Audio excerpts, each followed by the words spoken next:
Hey, Nintendo Gen 64 and Ratchet 5 here, Hi, and this Spyro and is Sparx. Spider Town, another Sparx level. The adventure continues, and why do they always show Sunrise Spring?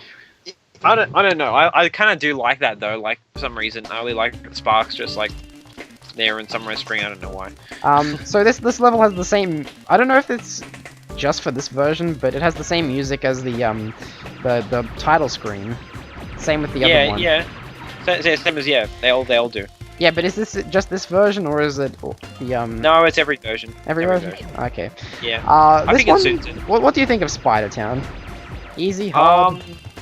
I can hardly remember it to be honest. Like, this is, yeah, I've hardly played it because like you think every other level, right? You might have played because of speed runs or something, but like nobody plays the Sparks levels, so I can always hardly remember them. But I like Spider Town. You know, I don't have a problem with it. Well, yeah, the Sparks worlds, I don't know, they just have the aura that they've just been slapped in at like the last minute because, like, really they're all almost exactly the same, to be honest.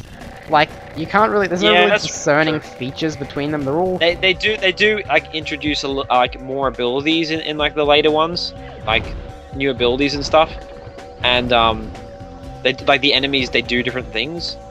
And the bosses are obviously different, but apart from that, they're pretty much exactly the same. Come on, there we go. And the layouts are always a little bit different between them as well. Like, well, I mean, yeah, but that's the problem with top-down, isn't it? You can't really like do much with the layouts in top-down. oh yeah, well it's only 2 dimensions when you really think about it. There's no third dimension. Yeah, exactly. Yeah, So, there's left, right. That really restricts it. But they do have the different layouts. Like, number 1, it's just pretty much like a star, basically. Like there's a little mill, and then it all banks off from there. And then Spider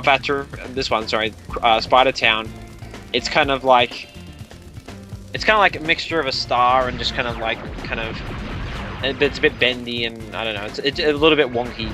The third one, it's more, I think it's a bit more linear. It's kind of like, it's more like a level, an actual level. And then the fourth one, it's kind of like, it goes like kind of everywhere. I think I remember it being like that. Tell me, do you prefer the Sparx levels in this game or the ones in Hero's Tale? This game, 10 million times. And did you just say that knowing that I would give it an Really, answer? you actually prefer the ones in this game to the ones Yes, in Hero's Tale? I prefer them so much. Okay, no, actually, maybe I prefer the ones in Hero's Tale a little bit.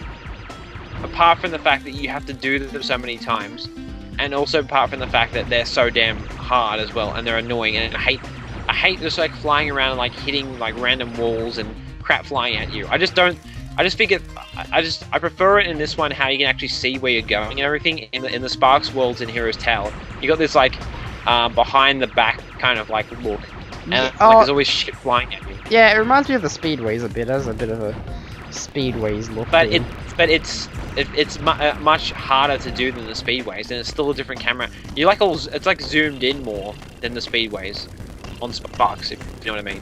Yeah, I know. Yeah, no, I don't know. I have a liking to the Hero's Tale ones. I don't hate them as much as you do, apparently, but I do prefer these ones just because of the fact that, I don't know, you can see what you're doing, like you said. But, I mean, I'm not a huge fan of either one, really. Like, if you stuck me against a wall and said, choose or you'll die, I'd probably say this one, but, you know, I don't really care. They're just Sparks levels. They're not the most memorable. No one's favorite part of any Spyro game is playing as Sparks. Oh, well, okay. Sparks is my favorite extra playable character. So I prefer him to maybe Hunter. Some of the Hunter challenges I don't mind, but Sparks is probably my favorite one of the characters I like to play apart from Spyro. So I think they are very memorable for me. Like I would be disappointed. Like we talked about last part, Bambi Terrace, if that was erased, I wouldn't really be that disappointed. I would be disappointed if the Sparks levels like were erased from Spyro 3. I probably wouldn't.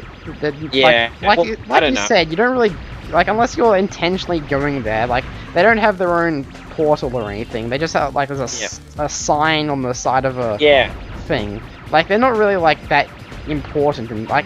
Well, they are forgettable. You kind of do forget about them, that they're in Spyro 3 sometimes. Basically, the only reason you'd ever want to go to these ones is to get the the abilities that you get with Sparx, like the extra. Well, that's true. Yeah. The extra hit point and the other thing. Okay. All right. I personally do find the Sparx levels a lot of fun, and I personally do enjoy doing them. Sometimes even more than the actual Spyro levels themselves. Really? Probably because I played the Spyro levels so many times.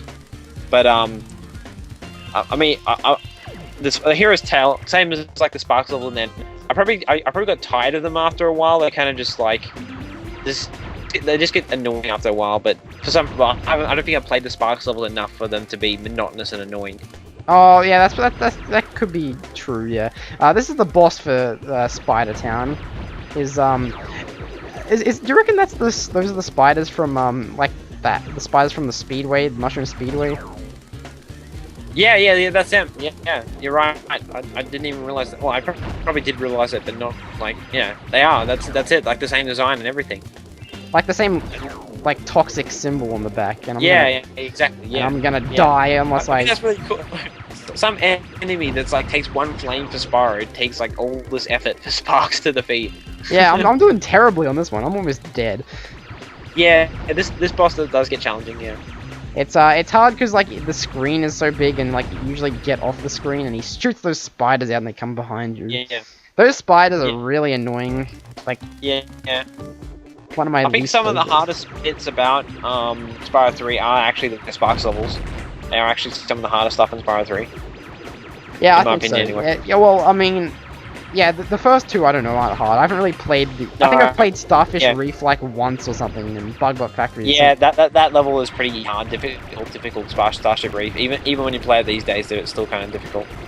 And then Bugbot Factory is pretty difficult too. But the first two aren't that hard. But they're all, the boss is a bit difficult. So. Alright, he's almost dead and is dead, and we get Tooty.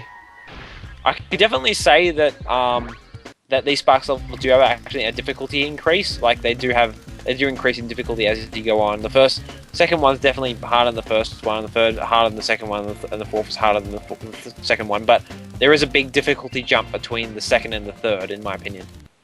Yeah, well, I haven't played. Like I said, I've only played Starfish Reef like once in my entire life. Yeah. Is there only is there only 200 gems in each Sparx level, or is it increased by 100 each time? No, there's only 200 in each one. Oh, okay. Finally, we get the Sparx gem finder thing. Oh, about time.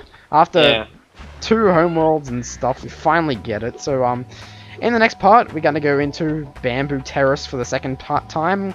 Thanks for being here, Andrew, and why am I thanking you now? I don't know. We'll see you then, guys. Bye. Bye-bye.